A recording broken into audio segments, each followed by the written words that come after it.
Hi beautiful souls. ప్రతి ఇంట్లో అమ్మ ఆవకాయ జాడి ఖచ్చితంగా ఉంటుంది కదా.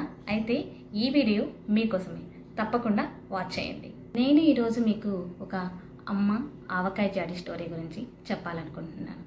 మీ ఇంట్లో కూడా ఇలాంటివి ఉంటే తప్పకుండా ఈ వీడియోని చివరి వరకు చూడండి.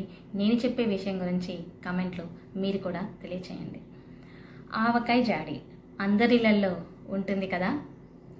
అది ఎప్పుడు అక్కడే షెల్ఫ్లో అలాగే ఉంటుంది, ఎవరు పట్టించుకోకుండా. కానీ ఒకరోజు అందులో ఏమీ ఉండదు. అప్పుడే అందరికీ గుర్తొస్తుంది ఆవకాయ లేదా అని. అలాగే ప్రతి ఇంట్లో కూడా కొంతమంది మహిళలు ఉండే ఉంటారు. అందరికీ ఆనందాన్ని, స్నేహాన్ని పంచుతూ ఉంటారు, అందరికీ వండి పెడుతూ ఉంటారు. కానీ తనని ఎవరూ అడగరు, నువ్వు ఎలా ఉన్నావు అని. ఎందుకంటే అందరూ బిజీ. ఆమె ఒక అమ్మాయి ఉండొచ్చు, వైఫ్ అయి ఉండొచ్చు, సిస్టర్ అయి ఉండొచ్చు. కానీ తను లేకపోతే తెలుస్తుంది తన విలువ. తను కూడా ఆవకాయ జాడీలాగానే ఎప్పుడు సైలెంట్, స్ట్రాంగ్గా, ఎప్పుడు అక్కడే స్పైసీగా అక్కడే ఎప్పుడు ఉంటుంది. కానీ జారుకు కూడా ఒకరోజు క్రాక్ రావచ్చు కదా. అలాగే కొన్నిసార్లు తన మనసు కూడా విరిగిపోవచ్చు.